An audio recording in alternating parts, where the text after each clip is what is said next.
"You can't stop me. It's my property." That was what my neighbor said from the edge of his driveway, smiling like the rest of us were trespassing on his patience.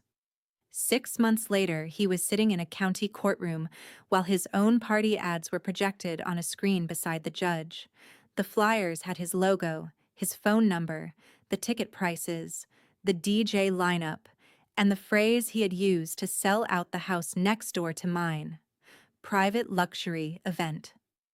By the time the town attorney finished reading the captions out loud, he finally understood what we had been doing every weekend. He thought we were just complaining. To explain how a night shift nurse, a retired firefighter, and a nervous young couple took down a paid-to-attend party house on a quiet cul-de-sac. I have to go back to the first Saturday I lost the one thing I needed most: sleep.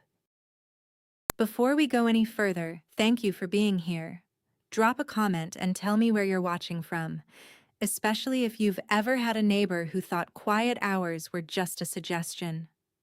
A quick note: some details have been changed for privacy and storytelling, but the emotions at the heart of this are real.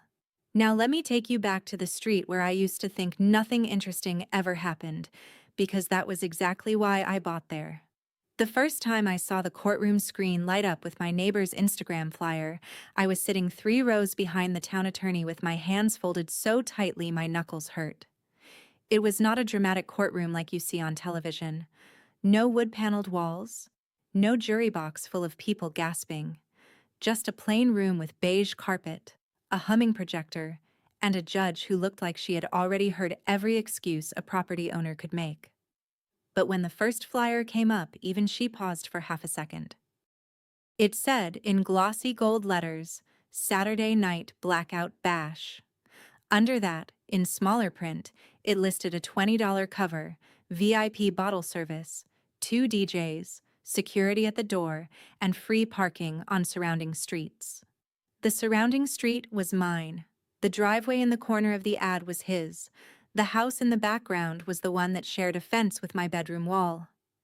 Across the aisle, the owner, a man named Preston Vale, leaned forward like he was trying to see whether the evidence had somehow changed since he last looked at it. His lawyer put a hand on his sleeve. Preston pulled away. The town attorney clicked to the next slide. Another flyer, another date, another price. Another promise that the house next door to mine was the best private party venue in the county. That was the moment his expression changed. It was not fear. Not yet. It was offense. Like he could not believe anyone had been rude enough to save what he had posted in public. I almost laughed, which would have been a bad idea in court. So I looked down at my lap and counted my breaths like I did with patients when they came in panicking at 3 in the morning. In for 4, out for 6. I had done that a lot in the months before that hearing. More than I want to admit. Because before Preston became the man in the courtroom watching his own ads sink him, he was just the new owner of the house next door. And before the house next door became a problem, it was the reason I believed I had finally found a place where I could survive my job. My name is Lynn. I was 38 then, divorced, no kids, one old Honda, and a mortgage I could afford only because the house was small and the previous owner had taken care of it like a church. I worked nights in the emergency department at a regional hospital about 20 minutes away. 3 12-hour shifts a week on paper. More than that in real life. Anyone who has worked nights knows the schedule is only part of it. You don't just sleep at different hours. You live in a different weather system from everyone else. The rest of the world wakes up when your body is begging to shut down. Garbage trucks arrive right when you start dreaming. Roofers love weekday mornings. Delivery drivers ring the bell like they are trying to wake the dead. Friends say, "Must be nice having your days free." And you smile because explaining night shift to day people is like explaining the ocean to someone holding a glass of water. So when I bought my house on Marigold Court, quiet was not a preference. It was a medical need. Mine, not my patient's. I needed blackout curtains, a white noise machine, a locked front gate, and neighbors who understood that a cul-de-sac was supposed to be boring. Marigold Court was boring in the best way. 9 houses, no through traffic. A row of sweet gum trees that dropped those awful spiky balls every fall. Kids on bikes in the early evening. Lawn sprinklers clicking at 6 in the morning. The loudest regular event was Mr. Alvarez 2 doors down watching baseball in his garage, with the volume too high because he refused to admit he needed hearing aids. I loved it immediately. My house sat near the end of the curve. To my left was a retired firefighter named Walt Mercer and his wife Darlene. Walt had the posture of a man who still expected alarms to ring at any second. He was in his late 60s, broad across the shoulders, with a gray mustache and the kind of calm voice that made you believe a building could be on fire, and he would still ask whether you had your keys. To my right was the house that started all of this. When I moved in, it belonged to a widow named Mrs. Pembroke. She had lived there since the 80s. Her garden was mostly rosemary and weeds by then, but she kept the porch swept and waved at everyone from the same wicker chair every afternoon. She knew I worked nights within a week, and after that, she never rang my doorbell before 4. She would leave zucchini bread on the porch with a note tucked under the plastic wrap. "Sleep well, nurse." That was the kind of neighbor she was. When she moved to assisted living, her daughter sold the house fast. I understood. Houses are expensive to hold, and families do what they have to do. A white sign went up on Tuesday. By Friday, it had a red "sold" strip across it. Walt saw me looking at it one evening while I was dragging my trash cans back from the curb. "Investor," he said. "How do you know?" He nodded at the black SUV that had been parked there all afternoon. No measuring tape, no spouse, no kids. Just a man in loafers walking around on his phone saying the word cash flow. I laughed because it sounded like Walt, dry and unfair in exactly the way retired men get to be. I did not know he was right. The man in loafers was Preston Vale. He was maybe 45, tan in a way that looked maintained, not accidental. He wore fitted polos, expensive sunglasses, and that little wireless earpiece people use when they want the world to know they are busy. He introduced himself to the street one Saturday by parking 2 contractor trucks half across the cul-de-sac and telling the crew to start tearing out Mrs. Pembroke's porch railing at 7 in the morning. I was coming home from a brutal shift. A drunk driver had rolled a pickup on the interstate. We had 2 trauma bays open, 1 nurse out sick, and a hallway full of people who had been waiting too long. I got home at 7:38 a.m. with dried sanitizer cracking between my fingers and a headache behind my eyes. The first sound I heard when I opened my car door was a reciprocating saw. It screamed through the morning like a dentist drill hooked up to a car battery. I stood in my driveway for a second, still wearing my badge, and just stared. Preston was on Mrs. Pembroke's old porch, 1 foot on a toolbox, talking into his earpiece while a man sawed through the railing 10 feet away. He saw me and gave me the kind of wave people give when they want credit for noticing you without having to stop. I wanted to say something. I really did. But I was so tired my teeth hurt. So I went inside, put on my sleep mask, turned my white noise machine to storm, and lay there while the saw chewed through wood for 4 hours. That was the first warning. Not the worst one, just the first. For the next month, the house became a project. Trucks, tile saws, dumpsters, paint crews. A landscaping company that replaced Mrs. Pembroke's rosemary with black mulch and 3 palm trees that looked confused to be in our town. I tried to be reasonable. Renovations happen. People have the right to fix up their property. I told myself I was being sensitive because of work. Then the furniture started arriving. Not normal furniture, not a sofa and a dining set.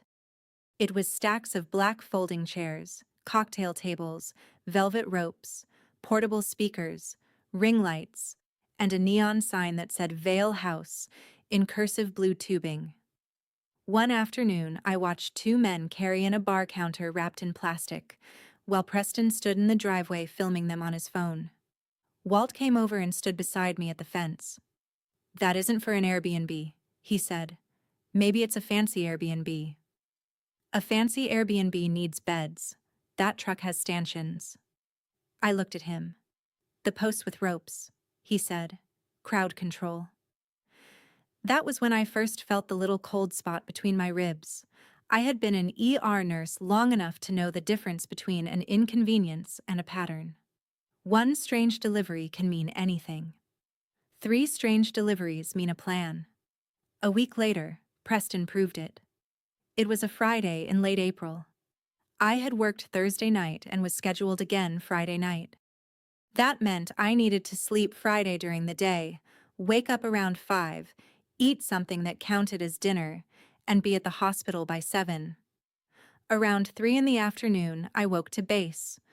Not music exactly. Bass. The kind that bypasses your ears and gets into the wall studs. My bedroom window faced Preston's house. Even through blackout curtains, I could see flashes of colored light pushing around the edges like lightning.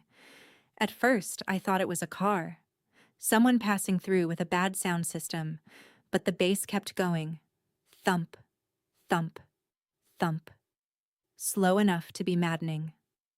I pulled off my sleep mask and lay there trying to decide whether I was awake or still inside a dream.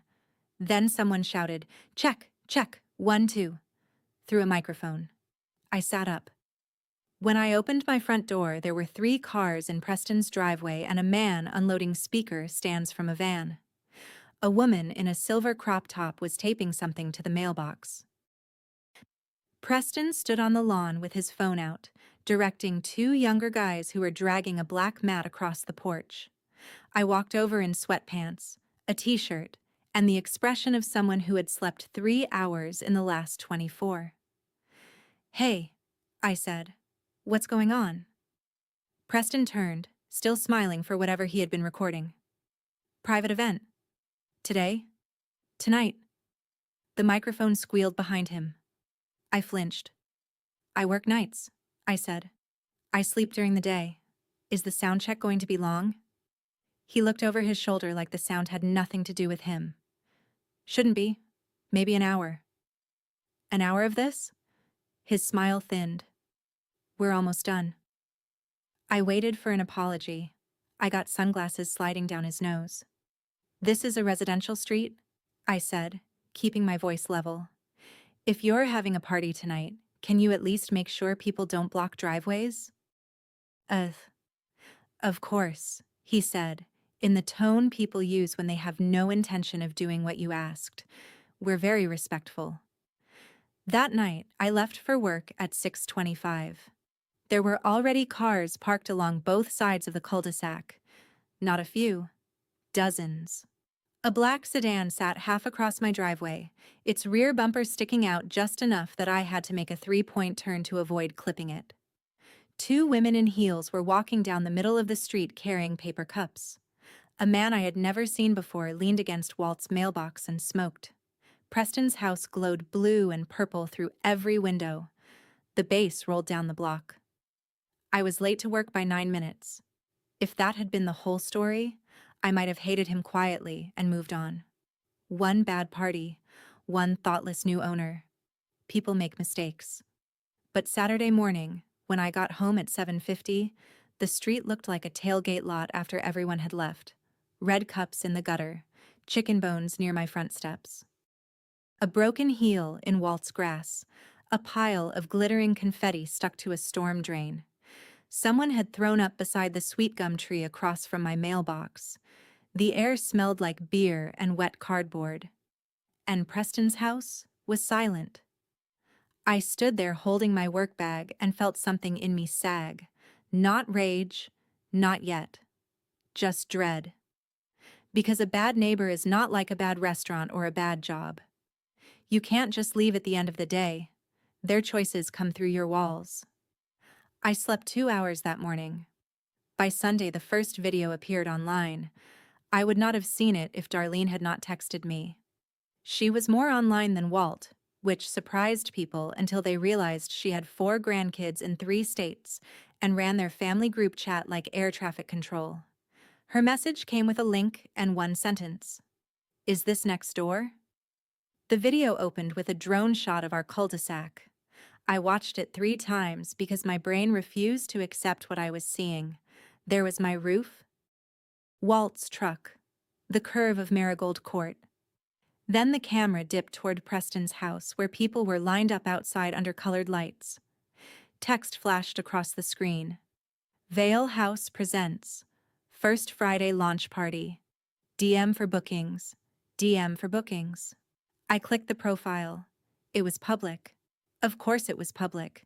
People like Preston do not hide when they believe exposure is marketing. There were pictures of the renovated living room with the furniture pushed against the walls, a bar set up in the kitchen, a backyard with string lights and a portable DJ booth. Captions talked about private events, premium hosting, luxury short stays, curated nightlife experiences, and limited slots. One post said, residential vibes, club energy, book Vale House for your next birthday, brand launch, or pop-up. Residential vibes. I took a screenshot without knowing why. It was instinct. In the ER, if it isn't charted, it didn't happen. That rule had been drilled into me so deeply I applied it to almost everything. Medication given? Chart it. Patient refused treatment? Chart it. Neighbor turns a single-family home into a club? Screenshot it before it disappears. That screenshot was the first brick in the wall that eventually fell on him. At the time, it was just me sitting on my couch in compression socks, furious and exhausted, saving a post to my phone. The second party happened the next weekend. This one started with a line of cars before sunset. I had Friday night off, which meant I was home to experience the whole thing like a normal person. Around 6, a white van pulled up and unloaded 2 security guards in black shirts. Not police, private security. One of them set up a folding table near the porch. The other walked the street, putting orange cones in front of Preston's driveway and nowhere else. At 7:15, the first group arrived. They were dressed like they were going downtown, not to a quiet street where a retired couple watered tomatoes and a nurse was trying to do laundry.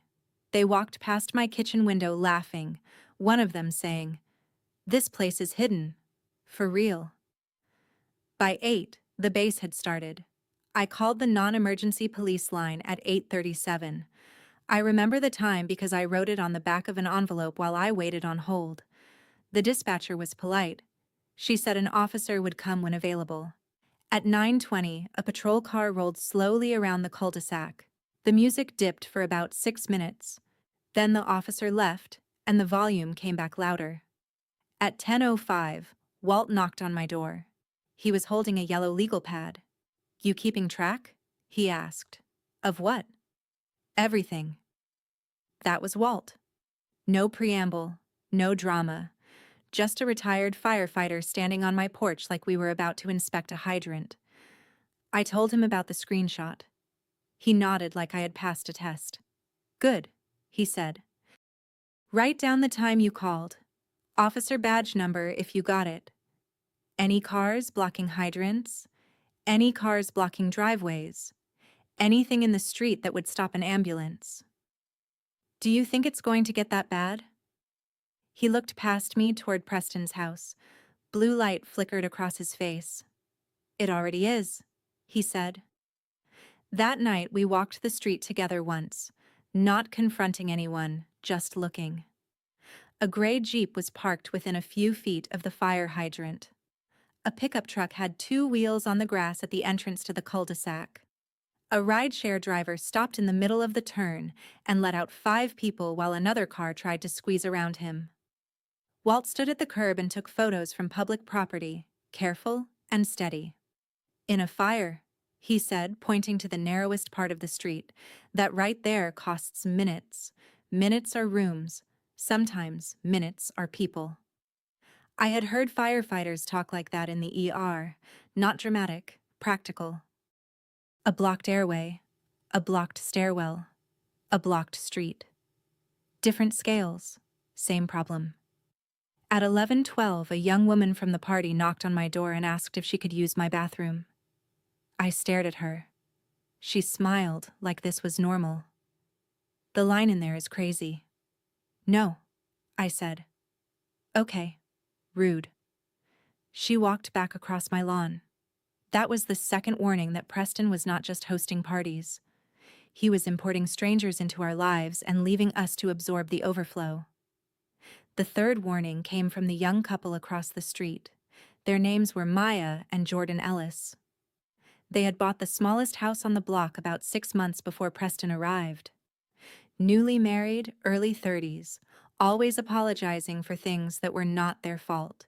Their front yard still had little flags from where the utility companies had marked lines for a fence they hoped to build. Maya taught 2nd grade. Jordan worked from home in cybersecurity, which I did not understand until later, and then appreciated more than I can say. The morning after the second party, I found Maya in her driveway picking cigarette butts out of her flower bed with disposable gloves. "You okay?" I asked. She looked up too fast. Yeah, we're fine." Her eyes were red. "Did something happen?" She pressed her lips together. For a second I thought she would say no. Then she glanced toward Preston's house and lowered her voice. "Someone tried our front door at 2 in the morning. They were drunk. Jordan yelled and they ran. But I couldn't sleep after that." "Did you call the police?" "No, we almost did. But what would we say? A drunk person got the wrong house?" I understood that hesitation. People like Preston count on it. Not consciously, maybe, but they count on the fact that decent people don't want to make a fuss unless they can prove a whole crime. They count on your embarrassment. Your fear of being the difficult neighbor, your worry that maybe you are overreacting. "Write it down," I said. Maya blinked. "What?" "The time. What happened. Anything you remember. Write it down now while it's fresh." She looked uncertain, so I added, "Walt's keeping a log. I am too. It doesn't have to be a police report to matter." That was the first time I saw relief cross her face. Not because the problem was fixed, but because someone had given her permission to treat it like a problem. For the next few weeks, Marigold Court became 2 streets at once. By daylight, it still looked like the neighborhood I had bought into. Darlene's roses, Walt's flag, Maya's 2nd grader's thank you cards taped inside her front window. My scrub tops hanging on a drying rack in the laundry room. But on weekends, a second version of the street unfolded over it. Cars, bass, strangers, glitter, plastic cups, men urinating between fences, people sitting on our curbs waiting for rides. The glow of Preston's windows pulsing until 2 in the morning. And every time, Preston acted like we were the strange ones for noticing. I tried the normal route first. That matters. I want that clear. I did not wake up one morning and decide to build a case against the man next door. I knocked on his door on a Monday at 5:30 p.m. when I knew no party was happening and I had slept enough to sound human. He answered after I rang twice. The house behind him smelled like lemon cleaner and stale alcohol. I could see scuff marks on the wall where furniture had been moved. "Lynn, right?" he said, though I had introduced myself twice before. "Yes. Do you have a minute?" He looked at his phone. "A quick one." I explained about my work schedule. I explained about the blocked driveways. I mentioned Maya's door. I kept my voice calm because I have had too many patients' families yell at me to believe yelling helps. He listened with one hand on the doorframe, nodding in the shallow way people nod when they are waiting for you to run out of air. When I finished, he said, "I hear you."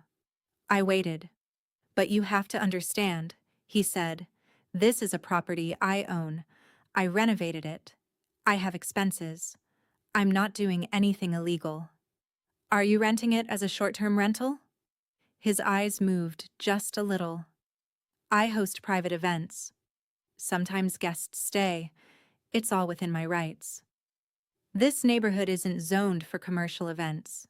He smiled then. That was the first time I saw the real Preston. Not the busy investor. Not the smiling neighbor. The man who believed every rule was a negotiation if he had enough confidence. Respectfully, he said, I don't think you know what you're talking about. Maybe not, I said. But I know what a party sounds like through a bedroom wall.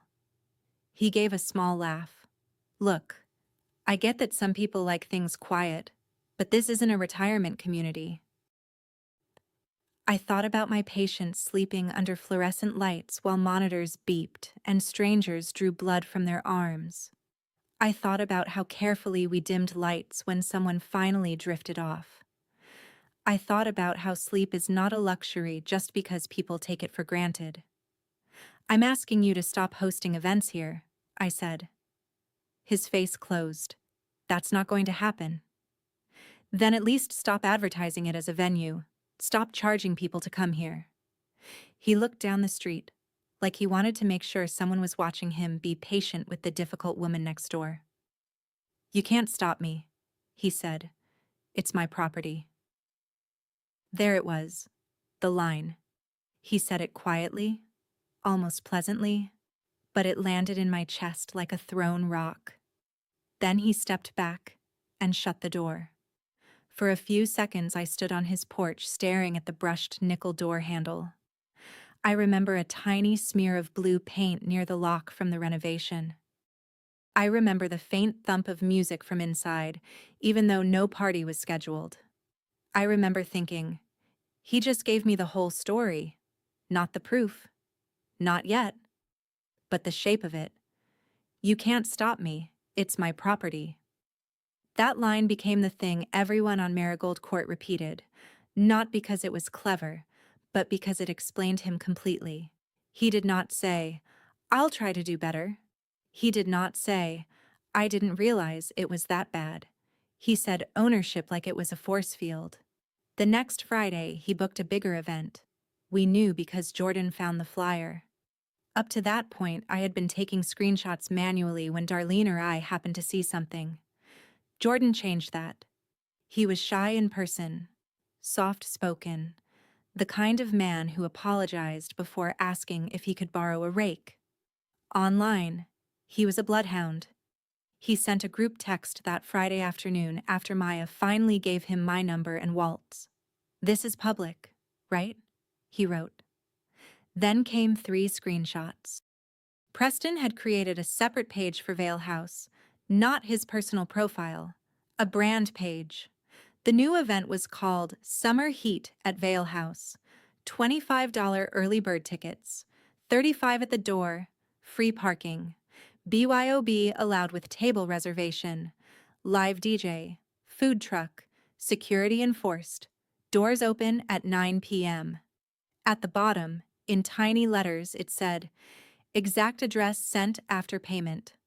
I stared at that line for a long time. Exact address sent after payment meant he knew enough not to post the location publicly, but not enough to understand that the commercial nature of the event was the problem. It meant people were paying to attend something at his house.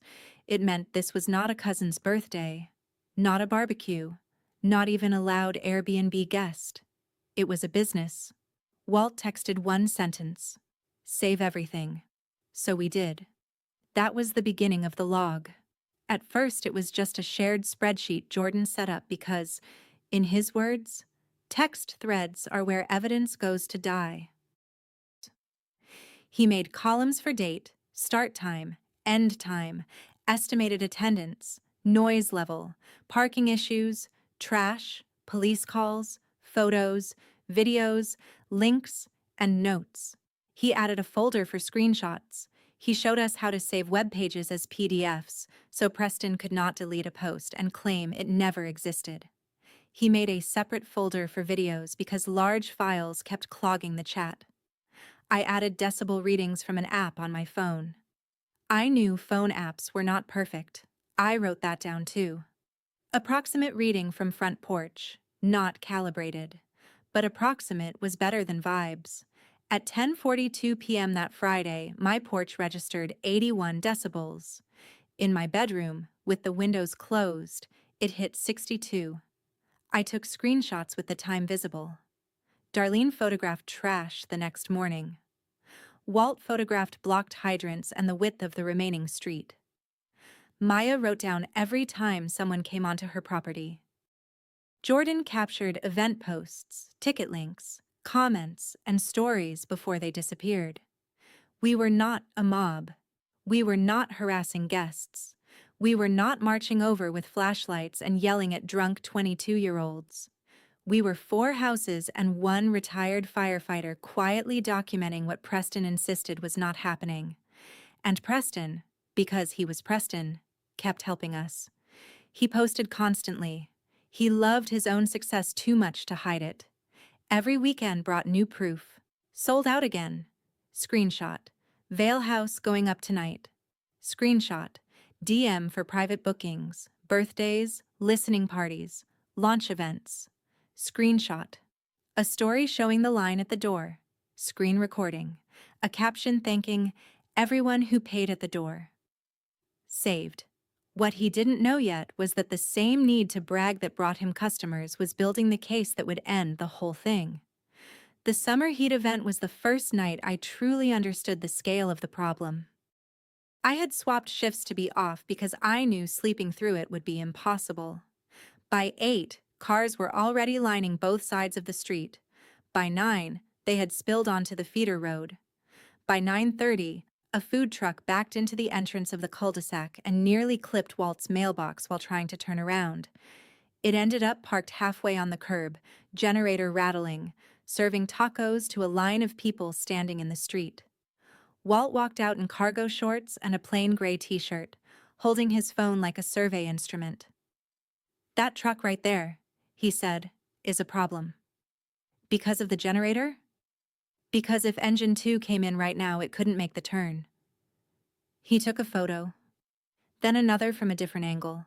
Then he paced the width of the open lane and wrote the number on his pad. At 10:18, a black SUV parked directly in front of the hydrant. Walt's face changed. I had seen him irritated before. This was not irritation. This was professional anger, old training coming back online. "Call non-emergency," he said. I did. While I was on hold, a young man from the party walked over and said, "You guys taking pictures of cars?" Walt did not look at him. Public street. That's weird. So is blocking a hydrant. The young man laughed and wandered off. Police came at 10:51. They ticketed the SUV and told Preston to move the food truck. Preston came out wearing a linen shirt open at the collar, looking less like a neighbor and more like a nightclub manager whose VIP list had been interrupted. I could not hear everything from my porch, but I heard enough. "It's under control," he told the officer. The officer pointed toward the blocked turn. Preston spread his hands. "People park where they park. What do you want me to do?" Walt muttered, "Manage your event." The food truck moved after 20 minutes. The music dipped. The police left. The music came back. At 12:34, a car blocked my driveway completely. I had no shift that night, but that did not matter. A blocked driveway is a locked door from the outside. I stood in the street looking at a red coupe with temporary tags and felt that old helplessness rise in my throat. I could not leave my own house because a stranger had paid to drink at the house next door. I took photos. Front, back, plate, angle showing my driveway. Then I called non-emergency again. This time the dispatcher recognized the address. "Is this about the party on Marigold Court?" "Yes," I said. "A car is blocking my driveway." "We'll add it to the call." Add it to the call. That phrase told me we were no longer reporting isolated incidents. We were becoming a location. At 1:15, while I was still waiting, the owner of the red coupe came out with 2 friends. He saw me standing there and said, "Oh, that's your driveway?" I just looked at him. "My bad," he said, laughing. "It's dark." My porch light was on. The driveway was not hidden. He moved the car like he was doing me a favor. That night ended around 2:40. I know because I watched the last rideshare pull away while sitting on my stairs with my knees tucked to my chest. I was too wired to sleep. My whole house felt like it was still vibrating. At 4:10, I gave up and made coffee.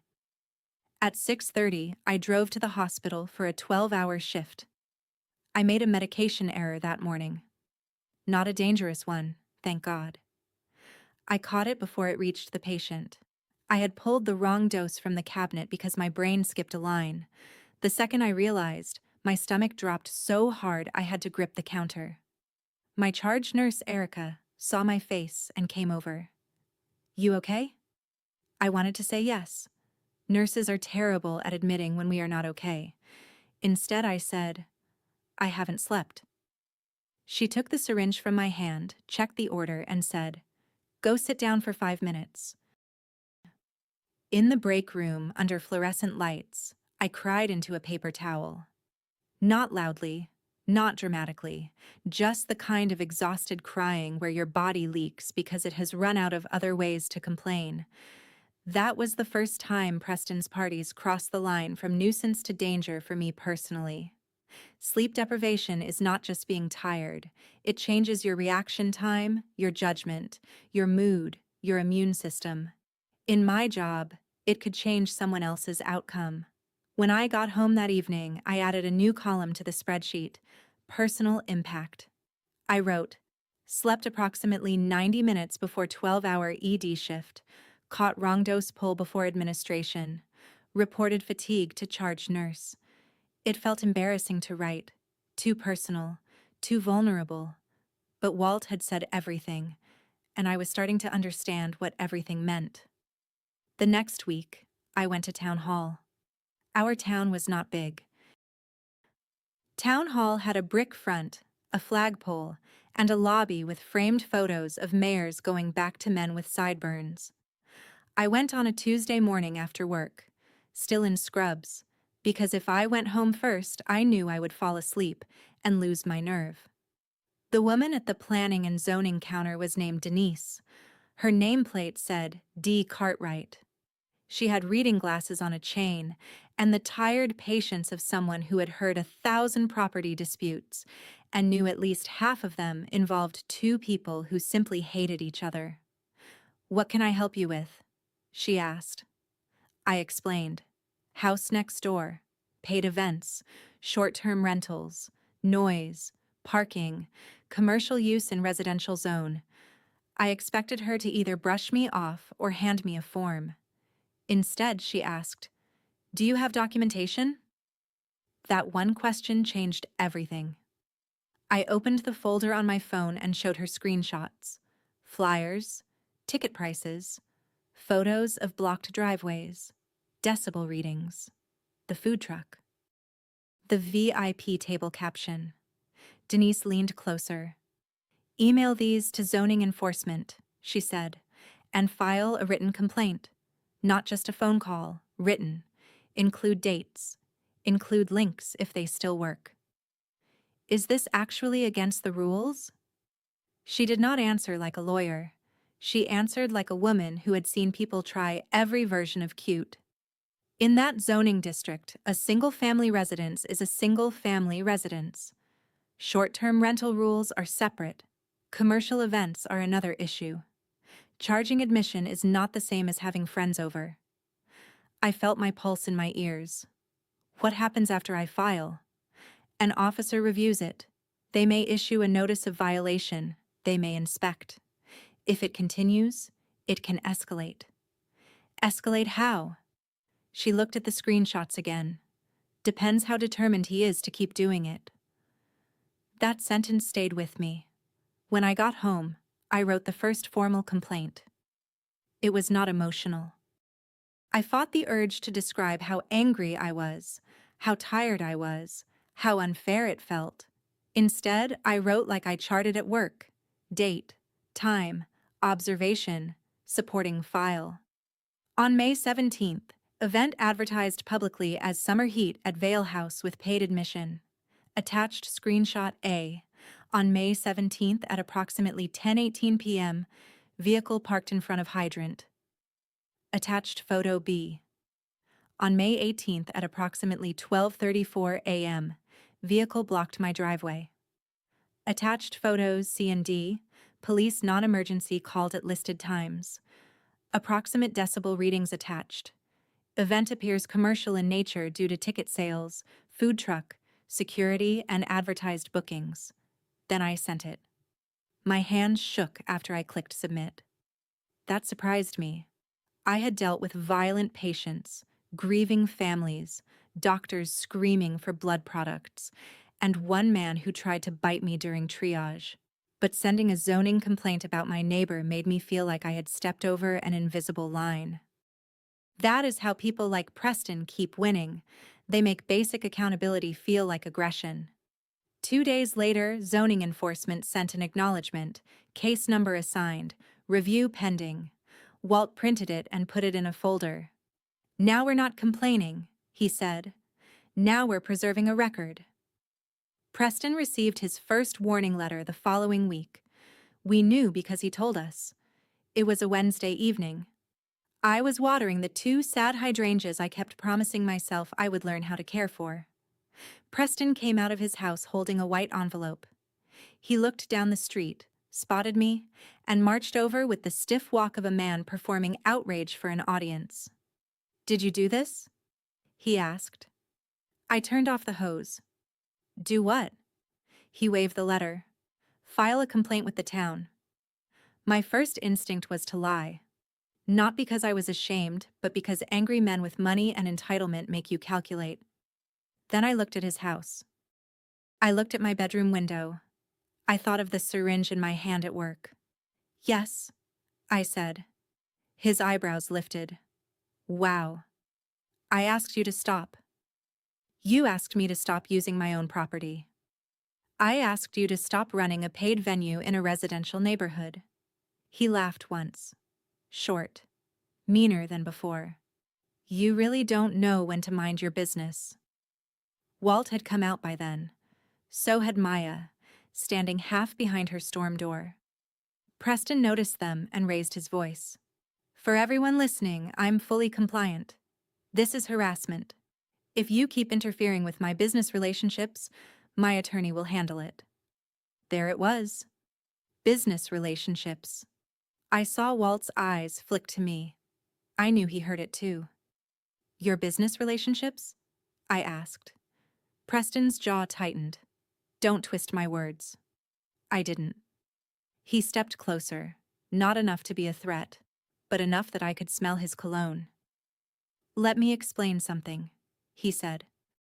People like you think because you bought one little house, you get to control the whole street. You don't. You don't own the curb. You don't own the air. And you definitely don't own my property. I said nothing. That bothered him more than if I had yelled. You can't stop me, he said again. It's my property. This time, Walt answered. Then keep saying that, he said. It's useful. Preston turned on him. Excuse me? Walt smiled without showing teeth. Nothing. Have a good night. Preston looked from Walt to me, then back to his house. He had expected fear, maybe apologies. He did not know what to do with quiet note-taking. That night, Jordan added a tab to the spreadsheet labeled Owner Statements. The first entry was, May 29th, approximately 6:12 p.m. Preston Vale in street, after receiving town warning letter, stated, If you keep interfering with my business relationships, my attorney will handle it. Witnesses, Lynn, Walt, Maya.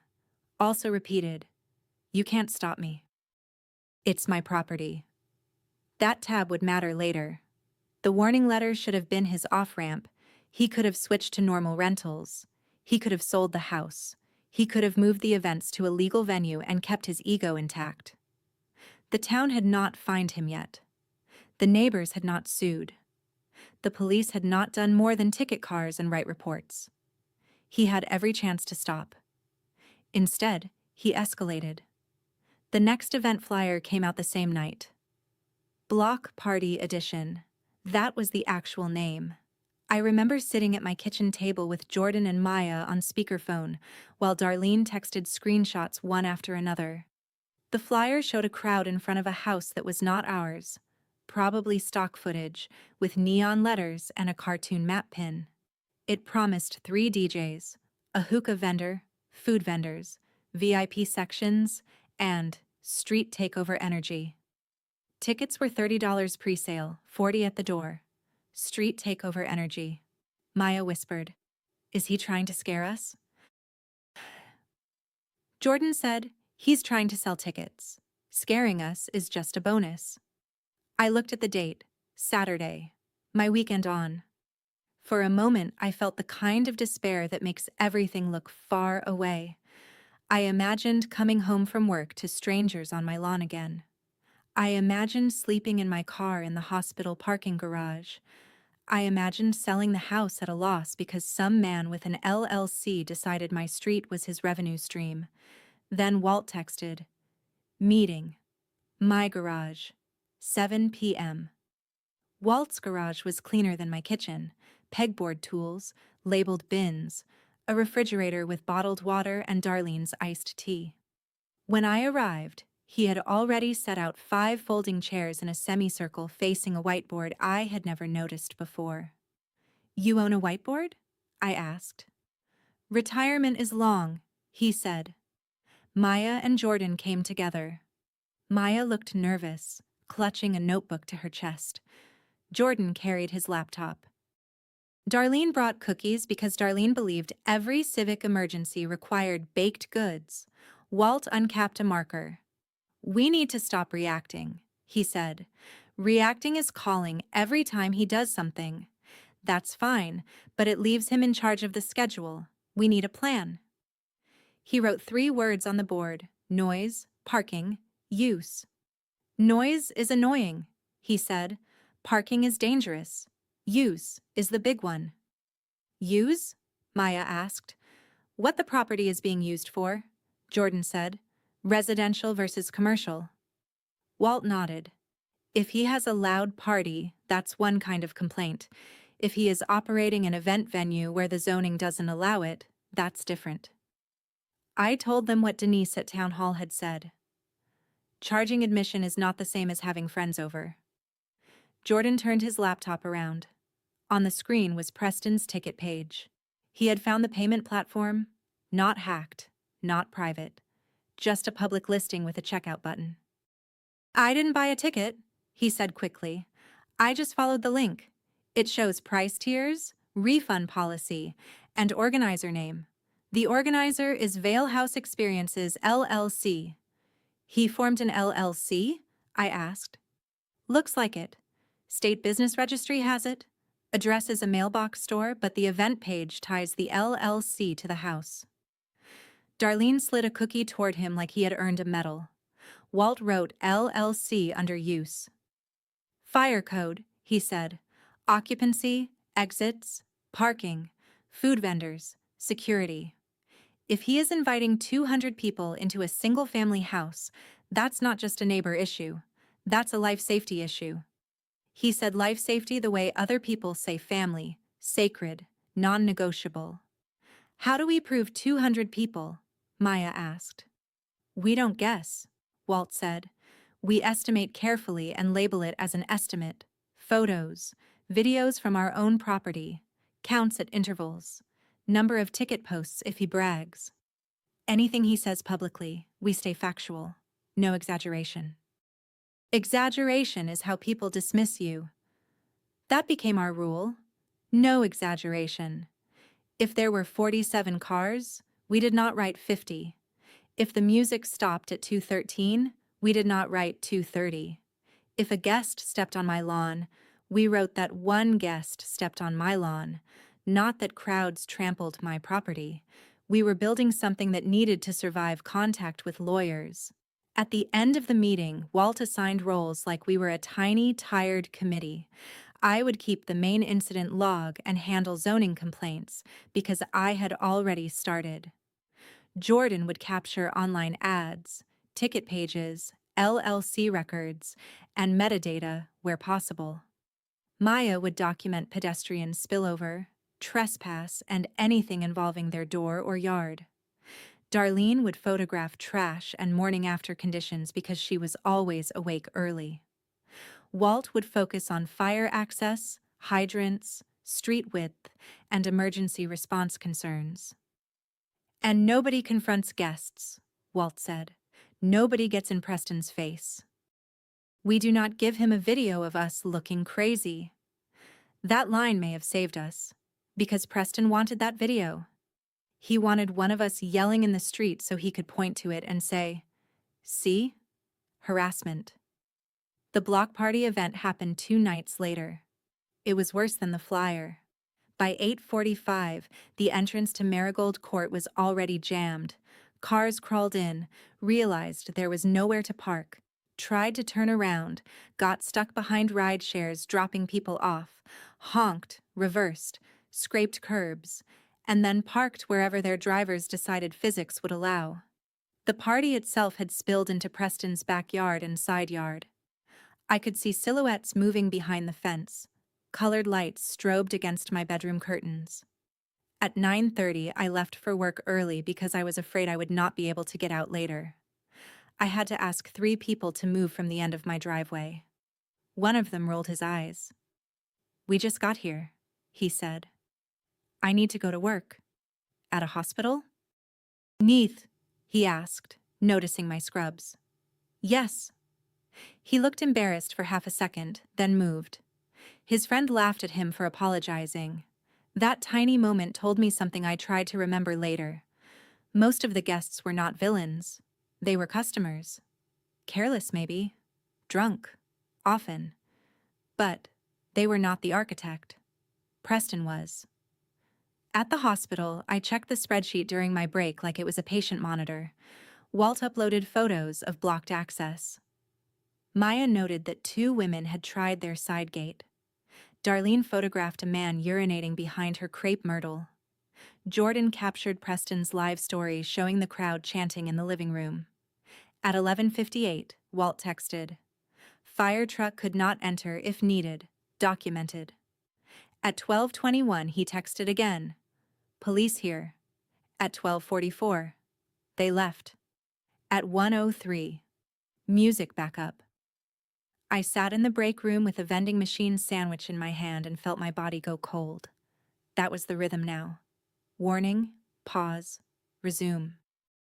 Preston had learned that enforcement in the moment was temporary. Turn it down for the officer. Turn it back up when they leave. Move the food truck. Bring it back next time. Apologize to no one. Treat every complaint as a cost of doing business. When I got home at 7:30 Sunday morning, the street was destroyed. I do not use that word lightly. Trash everywhere. A cracked bottle in the gutter. A used vape cartridge on Maya's porch. Someone had left a folding chair in Walt's yard. My mailbox hung open because somebody had used it as a trash can for napkins and a liquor receipt. The sweet gum tree near the corner had toilet paper in it. One of Darlene's rose bushes was broken near the base. And on Preston's page, posted at 3:06 a.m., was a video of him standing in the kitchen with a drink in his hand, yelling over the music. "Vale House undefeated," he said. "They tried to shut us down, but we're still here. If you missed tonight, don't cry. Next one is bigger." They tried to shut us down. I saved it. Then I went inside, showered, and slept for 2 hours before my next shift. The weeks after that were not one clean line of progress. They were a grind. That is the part people skip when they tell revenge stories too quickly. They skip the Tuesday afternoons where nothing happens except you upload files. They skip the form that times out and makes you re-enter every date.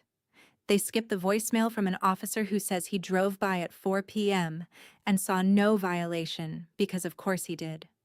The party was at midnight.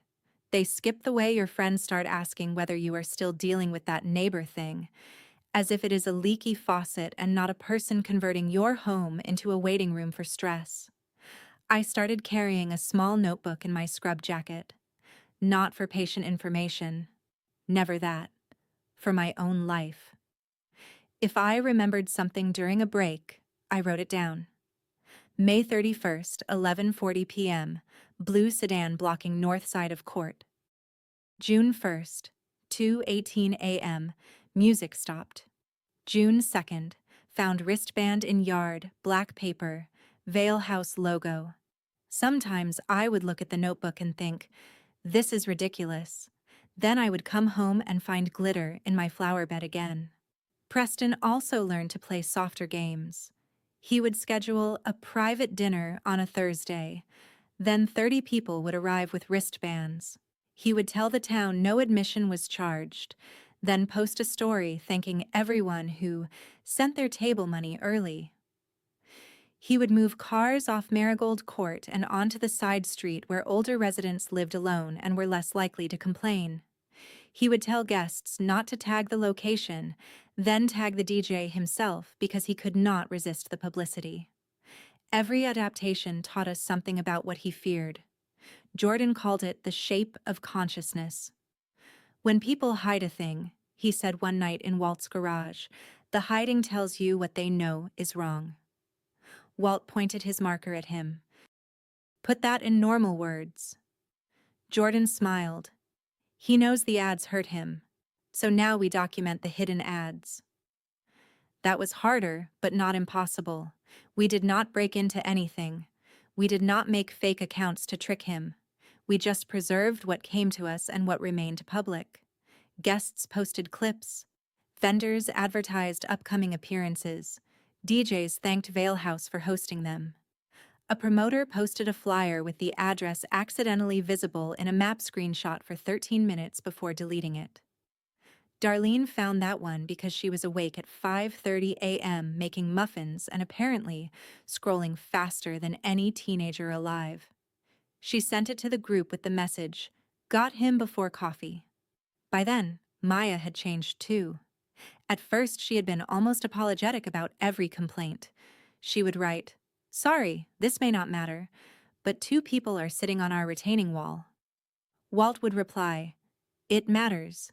Date and time." Over time, her notes got clearer. June 7th, 12:08 a.m.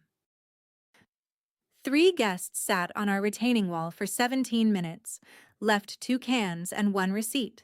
Photo attached. June 14th, 1:22 a.m. Unknown male tried side gate, left when Jordan turned on porch light. No police called, documented for pattern. The log gave her a spine she already had but had been afraid to use. It did the same for me. One Wednesday, Preston's property manager came by. I had not met him before. He was younger than Preston, maybe 30, wearing a company polo with no company name on it, which felt like a metaphor. He knocked while I was trying to sleep.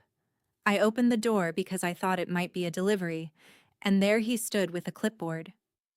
"Are you Lynn?" he asked. "Who's asking?" "I'm with the owner next door. We wanted to have a neighborly conversation." Nothing good begins with a neighborly conversation announced by a stranger holding a clipboard. He told me Preston was concerned about harassment. He said guests had reported being photographed. He said if residents continued interfering with lawful gatherings, Preston might have to pursue remedies. He used the word remedies like he had learned it that morning and was eager to take it for a walk. I let him finish. Then I said, "Please put any concerns in writing and send them through the town or an attorney." He blinked. "I'm just trying to talk."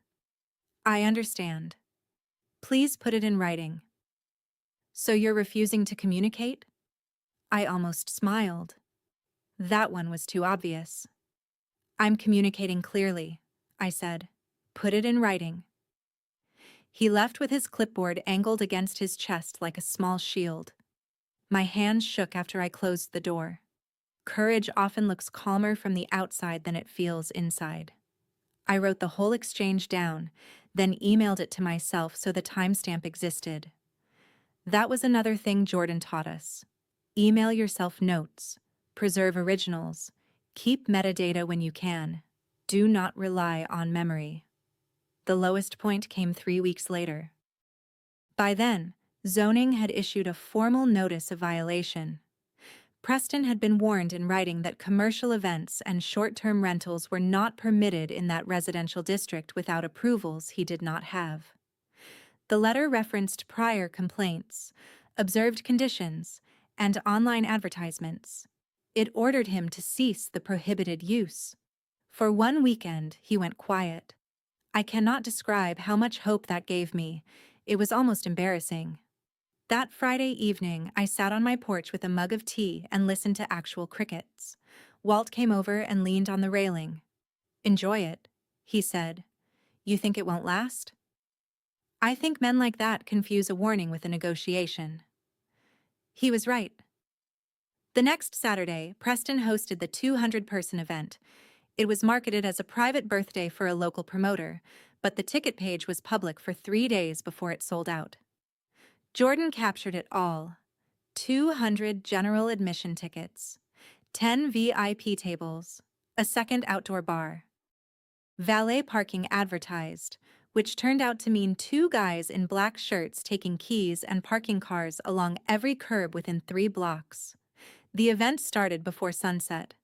I had called out of work. I hated doing it. Nurses calling out means someone else carries the weight. But I had not slept properly in days, and the thought of driving home through a crowd at dawn made my hands shake. Erica, my charge nurse, did not guilt me.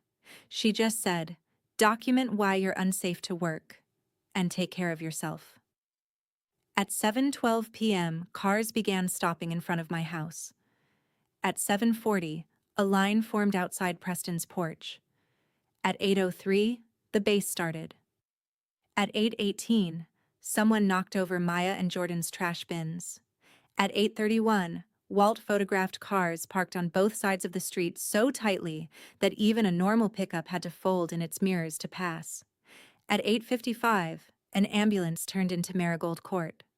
For 1 second, everything in me froze. It was not coming for the party. It was trying to reach Mr. Alvarez, the baseball neighbor, whose daughter had called 911 because he was having chest pain. I found that out later. In the moment, all I saw was the ambulance nose into the cul-de-sac and stop. It could not get through. The driver tapped the horn. People looked around like the sound was part of the music. A rideshare was stopped in the middle of the lane. 2 cars were parked across from each other near the bend, leaving a gap too narrow for the ambulance. The driver hit the horn again, longer this time. Walt moved before I did. He walked into the street with both arms up, not panicked, not yelling. Commanding. I had never seen him as a firefighter until that moment. He pointed to one car, then another, then to the rideshare driver. "Move. Now. You. Back up. You. Pull forward. Clear the lane." People obeyed because his voice did not leave room for debate. I called 911 to report blocked emergency access while the ambulance crawled forward inch by inch. It took 4 minutes to reach Mr. Alvarez's house. 4 minutes does not sound like much until you are waiting for oxygen, nitro, a monitor, a stretcher. 4 minutes is a lifetime when someone's heart is deciding what kind of night it wants to have. Mr. Alvarez survived. He had unstable angina, not a full heart attack. He was treated and later came home with new medications and strict instructions. But that night changed the entire street, because it was no longer theoretical. Walt had been warning us about emergency access for weeks. We had photos, measurements, notes. But seeing the ambulance stuck behind Preston's customers turned the problem into something none of us could politely minimize. At 9:20, while the ambulance was still at Mr. Alvarez's house, Preston came out to the street. Not to help, not to apologize, to complain that the ambulance and police lights were killing the vibe. I heard him say it to one of the security guards. killing the vibe. There are phrases that reveal a person so completely they almost sound written. That one did. A neighbor had chest pain. An ambulance had been delayed. Preston's concern was the vibe. Police arrived in force after that. 2 patrol cars, then a supervisor. They made guests move vehicles. They warned Preston. They documented the crowd. The music stopped for almost 40 minutes. I stood on my porch with Maya beside me, both of us wrapped in the weird silence that comes after too much noise. "Maybe this is it," she whispered. I wanted to believe her. Then, at 10:17, the music started again. Not as loud at first, then louder, then all the way back. I watched Preston stand on his porch, phone in hand, recording the crowd cheering when the bass dropped.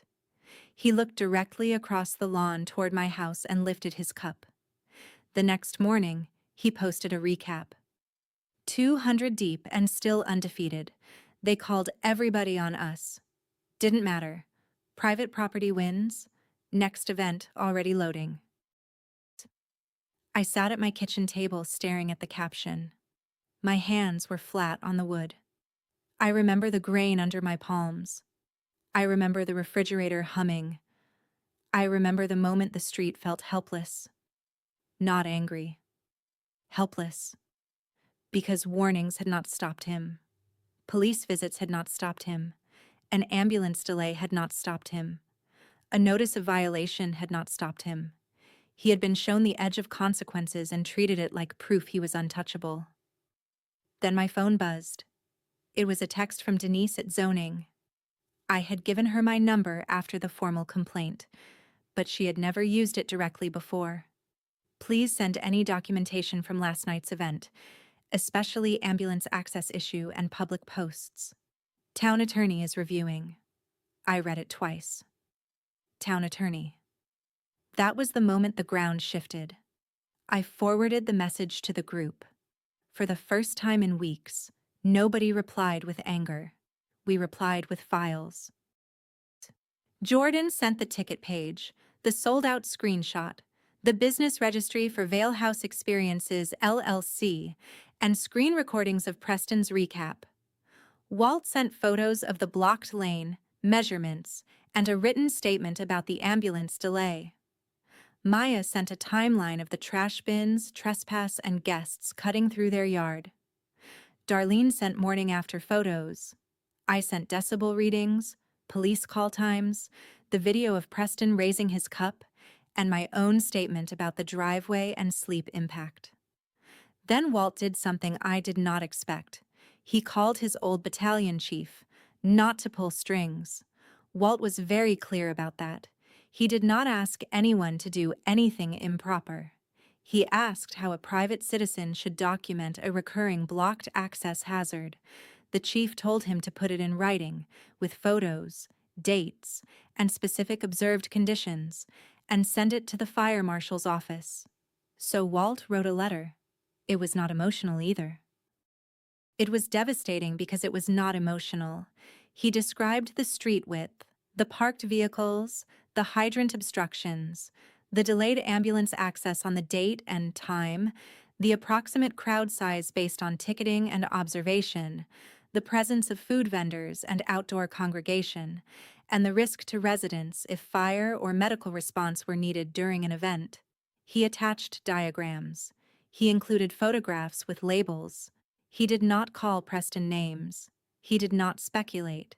He just made it impossible for a serious person to look away. The fire marshal came out that Thursday. Preston was not there. Of course he was not. Absentee owners are always present for profit and absent for consequences. The fire marshal walked the street with Walt and a zoning officer. I joined for part of it before work. Maya watched from her porch, nervous but present. The fire marshal asked Walt where the ambulance had stopped. Walt showed him. He asked where the hydrant was. Walt showed him. He asked whether any events were scheduled. Jordan, who had come outside with his laptop like a man bringing a weapon to a duel, showed the next flyer. I will never forget the fire marshal's face when he read it. It was not surprise. It was tired recognition. "How many people?" he asked. "Advertised capacity says 250, Jordan said. The zoning officer closed her eyes for half a second. 250. In a single-family house. That next event was called Neon Nights. Preston had booked it for the following Saturday, as if the 200-person chaos had been a successful beta test. The flyer promised expanded outdoor space, 2 bars, hookah on the patio, valet parking, and no neighbor drama, just vibes. That last part was a gift. A stupid, arrogant, perfect gift. No neighbor drama, just vibes. The town sent him a cease and desist letter before the event. Certified mail. Email to the address listed for the LLC, a copy taped to the front door when nobody answered. It ordered him not to hold the event and warned that continued violations could result in fines and legal action, including injunctive relief. Injunctive relief sounds boring until you need it. It means a court order telling someone to stop. Not please stop, not we warned you. Stop, or face contempt. Preston responded the way you would expect. He posted a story showing the letter on his kitchen counter with a laughing emoji over the town seal. The caption said, "They sending fan mail now." Jordan captured it within 4 minutes. That was the thing about Preston. Every time a normal person would have gotten quiet, he created another exhibit. The Neon Nights event did not happen the way he planned. At 6:30 Saturday evening, before guests arrived, 2 zoning enforcement officers, a fire inspector, and 2 police officers came to the house. I watched from behind my curtains because I had learned by then that being visible only gave Preston a target. They knocked. A man I did not know answered, probably one of Preston's staff. There was a conversation on the porch. Phones came out. Someone called Preston. At 6:52, Preston arrived in his black SUV.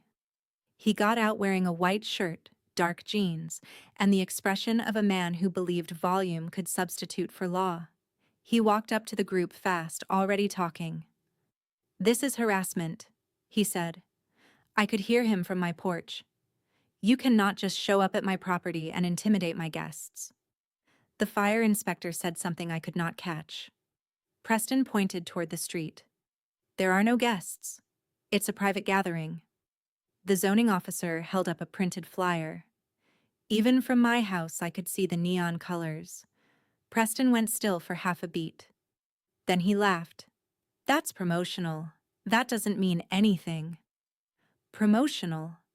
That was the first time I saw him try to separate his marketing from reality. He wanted the flyer to bring paying customers, but not legal consequences. He wanted the benefits of commerce and the protections of privacy. He wanted to be a business when money came in and a homeowner when rules arrived.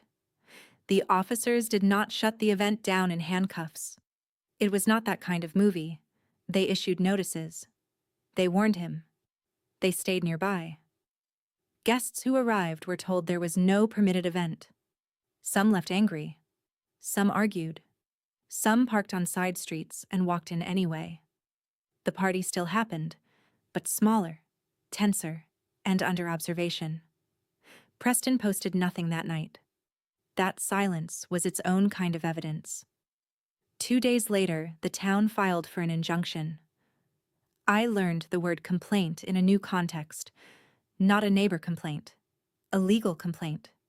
The town alleged that Preston and Vale House Experiences, LLC, were operating prohibited short-term rentals and commercial events in a residential zoning district, creating public nuisance conditions, violating parking and safety standards, and continuing after notice.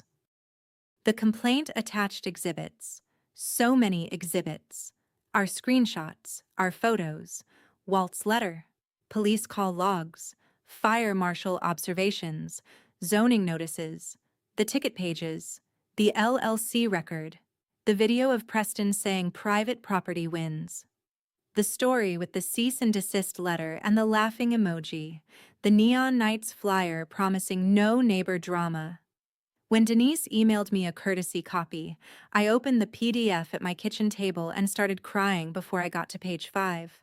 Not because it was over. It was not over. Because for the first time, the problem looked official in someone else's hands. It had headings. It had numbered paragraphs. It had a case number. It had the town's name on the left side and Preston's on the right. There is a special kind of relief that comes when someone with authority finally describes your reality accurately.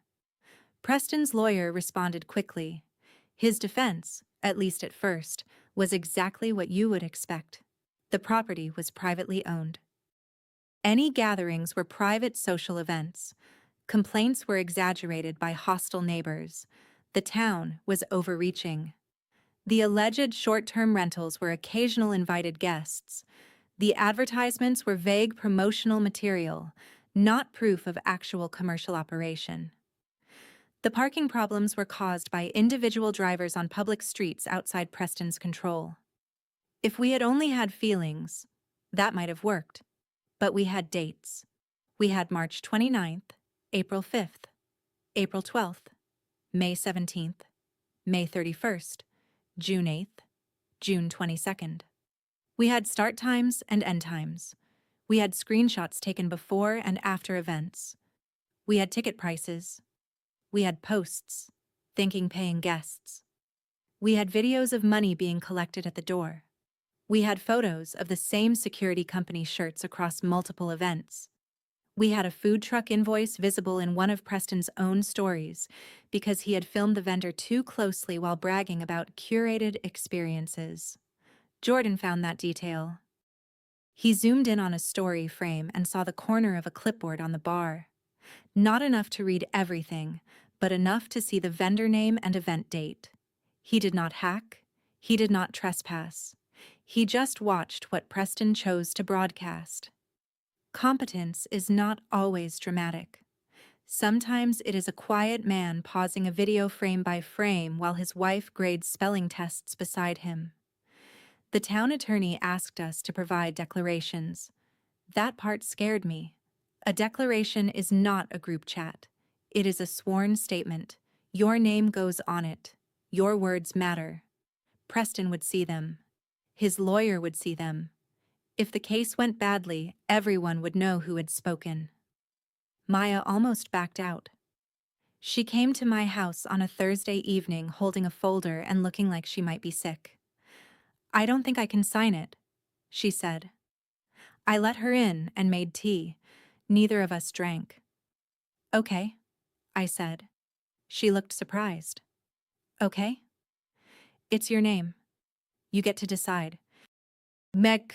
She sat at my kitchen table and twisted her wedding ring. "Jordan says we should. I know we should. But what if Preston sues us? What if he comes after our jobs? What if people online find us?" Those were not irrational fears. Preston had already thrown around the word attorney like confetti. He had money, or at least wanted everyone to think he did. He had followers now, people who thought Vale House was some glamorous underground venue, and neighbors were just bitter suburban killjoys. "Then don't sign because you feel pressured," I said. "Sign only if what you wrote is true, and you can stand behind it." She looked down at the folder. "It's true." "Then that's the only thing you have to carry. Not the whole case, just the truth of what happened to you." She cried then, quietly, embarrassed. I slid the tissue box over and pretended to examine the tea kettle because sometimes privacy is a kindness, even when someone is sitting 3 feet away. She signed the next morning. Her declaration was simple and powerful. It described the drunk person trying their front door, the trash in their yard, the guests cutting through their side gate, the fear of being home alone during events, and the way the shared log made them feel safe enough to report what had been happening. That last part mattered to me. The log did not just build a case. It changed the social math. It turned isolated, anxious neighbors into corroborating witnesses. Preston must have realized that too because he shifted tactics. He stopped posting public flyers for about 10 days. Instead, events moved to private stories, closed groups, and text lists. But he could not help himself completely. The brand needed attention. He posted enough hints to keep the trail warm. A photo of the neon sign with "Members Only this weekend." A story showing the bar stocked with liquor. A caption saying, "If you know, you know." He also started parking his SUV in front of my house whenever the curb was open. Legally, he could park on a public street. That was not the issue. The issue was the message. He had a driveway. He had space in front of his own house. But for 8 days straight, his SUV appeared in front of my living room window like a large black reminder that he knew where I lived. I documented it because by then documentation was a reflex. Date, time, photo, no commentary. One morning, I came home from work and found a folded paper tucked under my windshield wiper. It was not signed. It said, "Mind your business before you lose more than sleep." For a minute, I just stood there in the driveway, still in scrubs, holding the note between 2 fingers. I was not brave in that moment. I want to be honest about that. My mouth went dry. I looked toward Preston's house, curtains closed, SUV gone, street quiet. The note looked cheap and stupid in my hand, but fear does not care whether something is cheap and stupid. Fear asks what else might happen. I called Walt. He came over in less than a minute. "Don't touch it more than you have," he said. "Too late." "That's fine. Put it in a bag. Take pictures first." "Do you think he did it?" Walt looked at the note. "I think someone wants you to think he did. Either way, we document and report." I filed a police report. The officer was kind, but there was not much to do.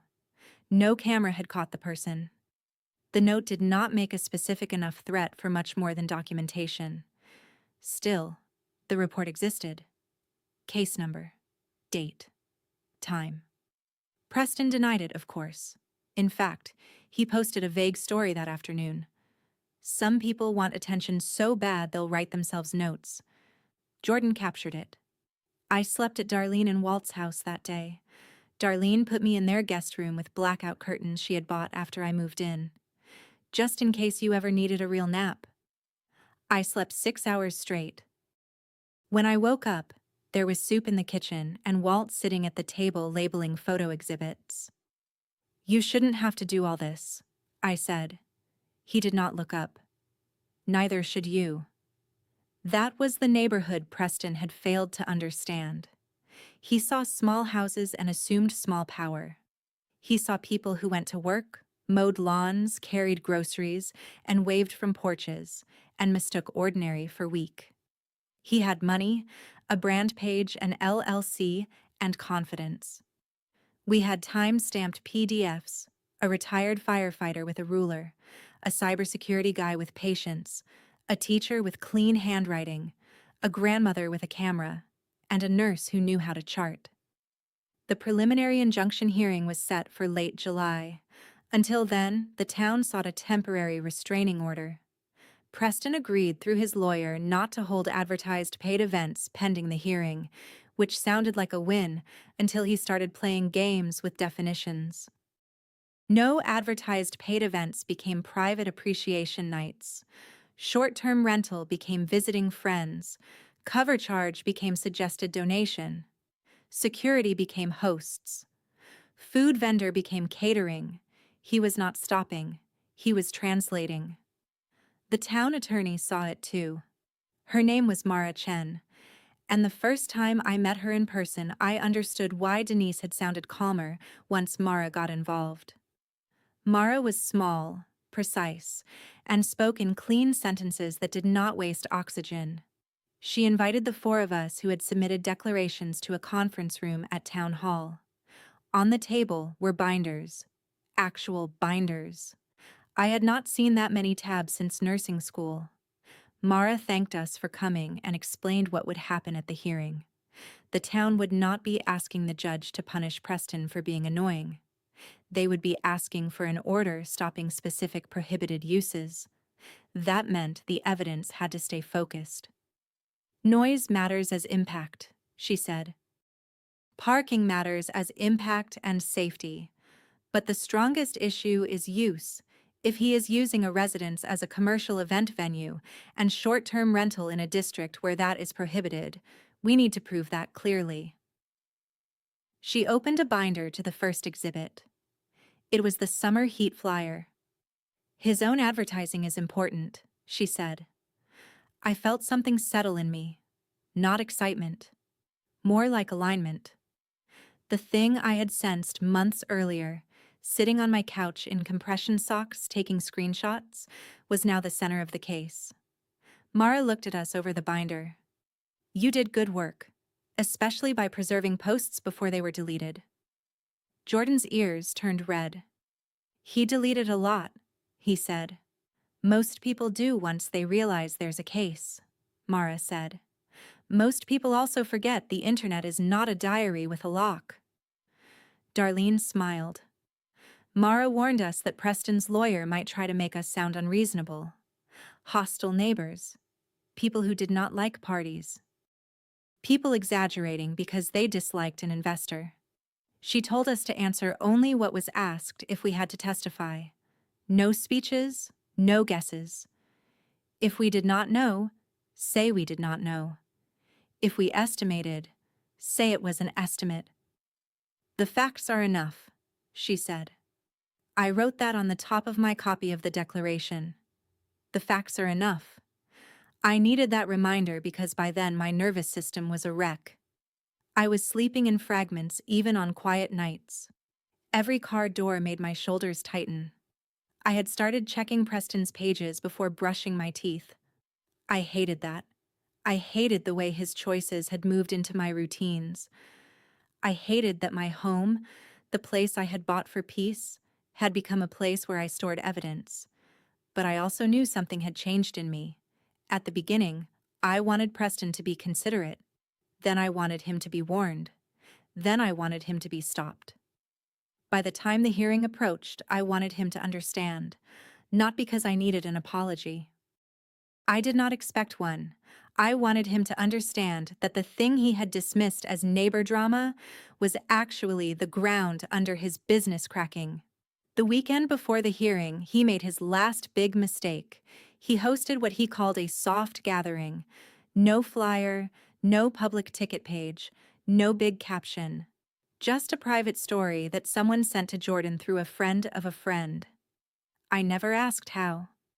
Jordan only used what people voluntarily gave him and what was public enough to preserve. The image showed the Vale House kitchen stocked for a crowd and the words, "Last one before court. Pull up. Cash at door." No posts. No posts. That alone told us he knew. The event was smaller than the 200-person disaster, but still illegal under the temporary agreement. Maybe 60 people. Maybe 80. Enough to fill the house, spill into the yard, and block half the street. The music was quieter, but not quiet. The parking was bad, but not catastrophic. It was the kind of violation a man commits when he believes smaller means invisible. At 11:06 p.m., Preston walked outside with two guests. I was sitting in my dark living room, not because I was spying for fun, but because the bass had woken me and my body had given up on sleep. My phone was on the coffee table. The recording app was open because I was documenting noise from inside my house. I heard one of the guests ask, "Aren't you in court over this?" Preston laughed. "Court doesn't scare me," he said. "By the time they figure it out, I'll have made my money back." I stopped breathing. The guest said something I could not hear. Preston answered louder. "It's my property. They can't tell me who I invite over." There it was again. Slightly evolved but still the same line. The recording was not perfect.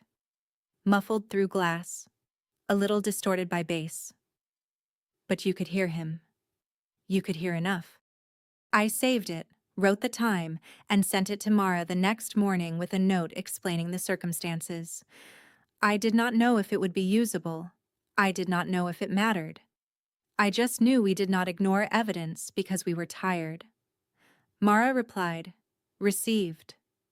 Thank you. Continue to preserve originals." The hearing was on a Wednesday morning. I wore the only blazer I owned, black, slightly too tight in the shoulders because I had bought it for a funeral 5 years earlier. I slept maybe 3 hours. My stomach was too unsettled for breakfast, so Darlene handed me a granola bar in the car and told me to put it in my bag, for when your blood sugar starts acting dramatic. Walt drove. Darlene sat beside him. Maya and Jordan followed in their car. We did not talk much. The courthouse was 25 minutes away, past strip malls and office parks and a church with a sign that said, "Peace begins at home." I stared at that sign until it disappeared behind us. Preston arrived 10 minutes after we did. He was not alone. He had his lawyer, a man with a sharp suit and a sharper part in his hair. He also had two younger men I recognized from events, probably staff, and a woman I had seen in several promo videos. Preston wore a navy suit, no tie, sunglasses tucked into his breast pocket like he might need them later for a magazine shoot. He saw us near the hallway benches. For a second, his face did something interesting. Surprise, then annoyance, then performance. He smiled. "Big day for the neighborhood watch," he said. Nobody answered. That bothered him. I could tell. He wanted a hallway argument. He wanted one of us to snap. Walt just looked at him with the patient expression of a man who had once told panicking people to crawl under smoke. Preston's lawyer touched his elbow and guided him away. Inside the courtroom, the town sat on one side, Preston on the other. We sat behind Mara. I could see the back of Preston's neck. He kept rolling his shoulders like his jacket annoyed him. The judge began by explaining that the hearing was about whether to issue a temporary injunction pending final resolution. Mara summarized the town's position. Preston's lawyer summarized his. The words were formal, but the conflict was simple. The town said, "This is a house." Preston said, "It is mine." Mara called the zoning officer first, then the fire marshal. Their testimony was measured. Zoning district, permitted uses, notices sent, observed conditions, safety concerns, photos admitted, letters admitted, police logs admitted. Preston looked bored at first. He whispered to his lawyer. He checked his phone until the bailiff told him to put it away. He smiled when the zoning officer admitted she had not personally attended every event. He smiled when the fire marshal said he could not testify to the exact number of people inside the house on nights he was not present. He thought uncertainty in one place meant weakness everywhere. Then Mara started with the ads. She asked to publish Exhibit 14. The screen came down from the ceiling with a soft mechanical hum. The projector flickered, and there it was. Vale House presents Summer Heat. $25 early bird, $35 at the door. Doors open at 9 p.m. Exact address sent after payment. Mara did not dramatize it. She just read the relevant lines. Admission price, door time, address after payment. Organizer listed as Vale House Experiences, LLC. Preston stopped whispering. Mara moved to Exhibit 15, Block Party Edition, Street Takeover Energy, 3 DJs, VIP sections, food vendors. She read the caption. Preston leaned toward his lawyer. His lawyer held up one finger, a quiet wait. Exhibit 16, the sold-out 200-person event, ticket tiers, VIP tables, valet parking. Walt's jaw tightened beside me. Exhibit 17. Preston's video still from the kitchen, captioned, "They tried to shut us down, but we're still here. Next one is bigger." For the first time, Preston looked back toward us. Not long, just a quick glance over his shoulder. His eyes landed on me, then Walt, then Jordan. I could see the calculation. Which one of them saved that? Which one sent it? Which one did this? All of us, I thought. Mara kept going. Exhibit 18 was the cease and desist letter with his laughing emoji story over it. A small sound moved through the room. Not a gasp. More like several people inhaling at once and deciding not to react. The judge's face did not change, but she looked at Preston over her glasses. His lawyer shifted in his chair. Mara said, "Your Honor, the defendants characterize these as private social gatherings. The town offers the defendants' own advertisements and public statements to show repeated commercial use." Commercial use. There it was. The phrase Denise had hinted at months earlier. The phrase Walt had put on the whiteboard. The phrase Preston had built for us with every ticket link and caption. Preston's lawyer stood and argued that promotional language can be exaggerated, that social hosts sometimes collect money to offset costs, that the town was relying on neighborhood hostility and online branding rather than direct proof of every transaction. The judge listened. Then she asked, "Counsel, is your position that these advertisements were not for events at the property?" His lawyer paused. That pause mattered. If he said they were not for events at the property, the address after payment records and photos would hurt him. If he said they were, he conceded the core. He tried a narrower path. "Our position, Your Honor, is that the posts do not establish a prohibited commercial venue use, as opposed to private gatherings with cost sharing among invited guests." The judge looked back at the screen. The block party flyer was still visible. "Cost sharing among invited guests," she repeated. She did not sound convinced. Mara asked to play a short video. It was Preston's own recap from the 200-person night. The audio filled the courtroom, tinny through the speakers but clear enough. 200 deep and still undefeated. They called everybody on us. Didn't matter. Private property wins. Next event already loading. The room went very still. Preston's face changed again. This time, offense gave way to recognition, not remorse. I want to be careful with that. I did not see remorse on Preston's face. I saw the moment he realized the rules of the room were different from the rules of his driveway. Online, that video had made him look untouchable to his customers. In court, it made him look like a man knowingly continuing after warnings. His jaw worked once. He looked at his lawyer. His lawyer was writing something on a legal pad, but even from behind, I could tell the writing was too slow to be useful. Mara then introduced the final clip, my living room recording from the weekend before. She did not oversell it. She acknowledged the limitations. Recorded from inside my home. Background noise present. Offered not for perfect audio quality, but as part of the pattern of continued operation and defendant statements after notice. The clip played, bass first. Muffled voices. Then Preston, clear enough. "Court doesn't scare me. By the time they figure it out, I'll have made my money back." I stared at the table in front of Mara and did not move. The clip continued. "It's my property. They can't tell me who I invite over." There was the callback, but it did not feel like a clever line anymore. It felt like a door closing. The judge looked at Preston. Preston looked at the screen. For months, he had used ownership as a shield. "It's my property, my investment, my business, my right." But on that screen, ownership did not shield him. It connected him, his property, his ads, his LLC, his ticket pages, his warnings, his decision to keep going. The very sentence he had used to dismiss us had become the rope tying him to every exhibit. That was the understanding moment. It did not happen all at once. It moved across his face in pieces.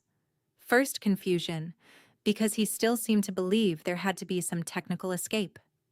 Then irritation, because the evidence was not dramatic enough to attack as fake. Then a kind of trapped focus, his eyes moving from the screen to the judge to the binders on Mara's table. He saw the structure. I know he did. Not just a complaint, not just noise, a record, a timeline, a commercial use case built from the thing he had loved most, attention. He leaned toward his lawyer and whispered something. His lawyer shook his head once, very slightly. Preston sat back. I had imagined that moment so many times. In the worst weeks, when the bass came through my walls and I lay awake with my heart racing, I imagined saying something sharp to him. I imagined telling him he had done this to himself.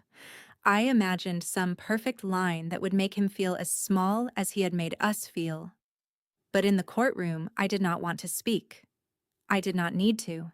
His own voice was still hanging in the air. Mara's closing was brief. She said the town was not asking to prevent ordinary residential use, family gatherings, or lawful occupancy.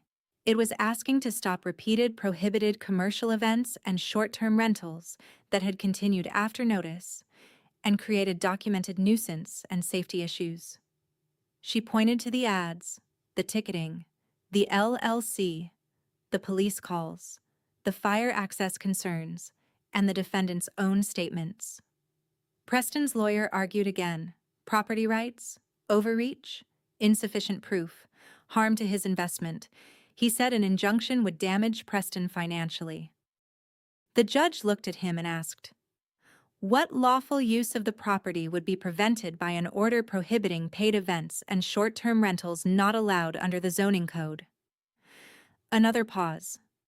That one was worse for Preston. His lawyer said, "It would restrict my client's ability to monetize the property while this matter is pending." The judge nodded, as if he had finally said the quiet part in the correct language. "I understand," she said. She took a recess. Those 15 minutes in the hallway felt longer than any party night. Preston stood near a window with his lawyer, speaking in a low, fast voice. He was angry now, but contained. The woman from his promo videos scrolled on her phone with her lips pressed together. One of the staff guys kept looking at us and looking away. Maya whispered, "Do you think she'll grant it?" Walt said, "I don't predict judges." Darlene handed me the granola bar I had forgotten in my bag. I ate it because she was right about my blood sugar. When we went back in, the judge ruled from the bench. She found that the town had shown a likelihood of success on the merits regarding prohibited commercial use and unpermitted short-term rental activity. She found that continued events posed public nuisance and safety concerns, including documented parking and emergency access issues. She noted that the defendants had received notice and continued activity. She said the harm to the neighborhood and public safety could not be adequately addressed by after-the-fact citations alone. Then she entered the temporary injunction: no paid events, no advertised events, no short-term rentals, no commercial venue use, no using the property in violation of the residential zoning district. Compliance required immediately. Violations could result in contempt and additional sanctions. Preston stared straight ahead. The judge asked if he understood the order. His lawyer touched his arm. Preston stood. For the first time since I had met him, he did not look like he was performing. "Yes," he said. One word, flat, bitter, small. The judge looked at him for a second longer than necessary. "Mr. Vale," she said, "this is not a suggestion." He swallowed. "Yes, Your Honor." I felt Maya exhale beside me. Darlene put a hand over her mouth. Walt looked down at his shoes. I sat very still because I did not trust my legs. It was not over that day. Temporary orders are not final. Preston still had legal options. There would be more filings, more arguments, more attempts to narrow definitions. But the machine had changed direction. He was no longer deciding whether to be considerate. A judge had told him what would happen if he was not. The first quiet weekend after the injunction felt unreal. Friday evening came, and I braced automatically. Around 6 I checked the street. no cones. At 7, no security. At 8, no base. At 9, I stood in my bedroom with the curtains open and listened. Crickets. A dog barking 2 streets over. Walt's television faintly through his garage. That was it. I slept 9 hours. When I woke up, I cried again. But this time it was different. My body had been waiting months to believe the danger had passed. It did not believe it all at once. It released in pieces. I made coffee and sat on the porch in the morning light, looking at a street that looked almost ordinary. Almost, because Preston's house still sat there with its neon sign visible through the front window like a closed eye. He tried once more. Not a full party. Not even close. 2 weeks after the injunction, a listing appeared on a short-term rental site under a different name. The photos were clearly the house. Same kitchen. Same blue neon glow, though the sign had been cropped badly. The listing described it as a luxury event-friendly stay, suitable for groups. Jordan found it within an hour. He is either arrogant or allergic to learning, he texted. I sent it to Mara. So did Jordan. So did Denise, who had apparently been monitoring too. The town filed a motion for contempt. That changed Preston's tone fast. The listing disappeared. His lawyer claimed it had been posted by a third-party manager without Preston's approval. The problem was that the host profile used the same contact number as Vale House Experiences LLC. Jordan had captured it. Of course he had. The judge was not amused. At the contempt hearing, shorter and colder than the first, she did not impose jail or anything dramatic. She imposed fines, ordered reimbursement of certain enforcement costs, and warned that future violations would bring steeper sanctions. The amount was enough to hurt. More importantly, the order made clear that games with names and platforms would not work. After that, the bookings dried up. You could see it online. The Vale House page stopped posting crowds and started posting vague inspirational quotes about entrepreneurship and haters. Then those slowed too. The neon sign came down in September. A moving truck came in October. Not for a family moving in, but for furniture going out. Cocktail tables, folding chairs, the bar counter, the velvet ropes. I watched 2 men carry the neon sign to a truck wrapped in a blanket. Walt stood beside me with coffee. End of an era, he said. Don't call it that. It sounds too dignified. He nodded. End of a mistake. Preston put the house on the market in November. The listing photos were hilarious in the way only real estate photos can be when they are trying to pretend a property has not lived a weird life. The living room was staged with a beige sofa and a fake plant, but you could still see scuffs on the floor from where speakers had been dragged. The backyard had new sod over the worn patches where people had stood. The kitchen looked normal except for the outline on the wall where the bar shelves had been mounted. The description called it a rare investment opportunity in a peaceful residential setting. Peaceful. I sent the listing to the group chat. Nobody said much. We had learned that sometimes the funniest details do not need comments. The permanent injunction came before the sale closed. By then, Preston had stopped fighting like a man certain he would win and started negotiating like a man trying to limit damage. The final order barred him and associated entities from operating paid events, commercial venue activity, and prohibited short-term rentals at the property.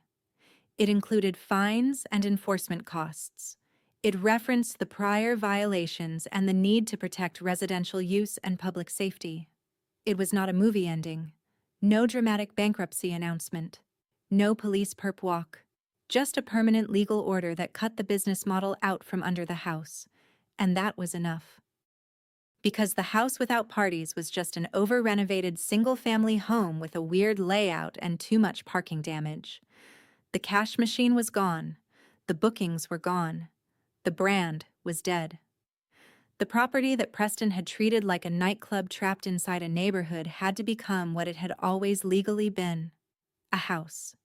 He sold at a loss. I know because real estate records are public and because Jordan has the kind of curiosity that should be licensed. Between the purchase price, renovations, legal fees, fines, enforcement costs, lost bookings, and the lower sale price after months of controversy, Preston did not just lose his side hustle. He lost the assumption that rules were for people with less confidence. The day he came to pick up the last items, I was outside trimming the hydrangeas I still had not learned to care for properly. His black SUV pulled into the driveway next door. He got out alone. No linen shirt, no sunglasses performance. Just jeans, a sweatshirt, and the tight face of a man doing something he hated. For a while, he carried boxes from the garage to the SUV. I kept trimming because I refused to scurry inside my own house. Walt was in his driveway pretending to reorganize a toolbox he had already organized 3 times. Darlene was watering plants that did not need water. Maya and Jordan's blinds were open. Preston knew we were there. At one point, he stopped at the edge of his driveway and looked at me. I expected something. A final insult. A threat. Maybe even a sarcastic congratulations. Instead, he said, "Hope you're happy." His voice was tired. I looked at him for a second. The old me, the exhausted me from the first few months, might have tried to explain. I might have said we just wanted peace. I might have defended the street, defended my sleep, defended Mr. Alvarez's ambulance, defended every screenshot and complaint. But the facts had already done enough talking. So I said, "I hope the next place is zoned correctly." Walt made a sound that might have been a cough. Preston stared at me, then got into his SUV and drove away. The new owners moved in after New Year's. A family this time. 2 parents, 1 teenager, 1 elderly golden retriever, and a moving truck full of normal furniture. The first Saturday they were there, the father came over to introduce himself and apologize in advance because they were having relatives over for pizza and unpacking. "It might be a little noisy," he said. I looked past him at the driveway, where 4 cars were parked neatly without blocking anything. "Pizza is fine," I said. That night, I heard laughter through the fence around 8. Real neighbor laughter. A dog barked twice. Someone dropped what sounded like a pan. By 10, the house was dark. I slept through all of it. A few months later, Marigold Court held an actual block party. I know. The irony was not lost on us. But this one had permits where needed, invitations to the residents, cars in driveways, kids drawing with chalk, and Walt stationed near the grill like a man supervising a controlled burn. Mr. Alvarez sat in a lawn chair with a cooler of approved heart-healthy drinks and told the ambulance story at least 4 times with increasing drama. Maya brought cupcakes her students would have admired. Jordan set up a speaker at a volume so reasonable it was almost insulting. Darlene made a small sign for the food table that said, "Residential vibes, neighbor energy." I laughed so hard I had to sit down. Near sunset, Walt raised a plastic cup of lemonade. "To documentation," he said. That got a bigger cheer than you might expect from a cul-de-sac. I still work nights. Garbage trucks still wake me sometimes. Mr. Alvarez still watches baseball too loud. The sweet gum trees still drop those awful spiky balls. My hydrangeas still look like they are considering legal action against me. Normal life did not become perfect. It just became ours again. Every so often, someone will ask whether I feel bad that Preston lost money and had to sell. The honest answer is no. I do not feel joy at the thought of someone losing money. I do not need him ruined as a person. I hope he learned something, though I am not optimistic. But I do not feel bad that a business built on making a residential street unlivable stopped being profitable. I do not feel bad that he had to obey the same zoning rules everyone else relied on when they bought their homes. I do not feel bad that his own advertisements proved what he denied. He told me, You can't stop me. It's my property. In the end, we did not stop him by being louder. We stopped him by being accurate. We stopped him by refusing to exaggerate, refusing to disappear, and refusing to let his confidence outrun the record. Every flyer he posted, every caption he wrote, every ticket link he shared, every time he bragged that private property wins, he was not proving he was untouchable. He was writing our exhibits. And the quietest sound I have ever heard is the absence of bass through my bedroom wall on a Saturday afternoon.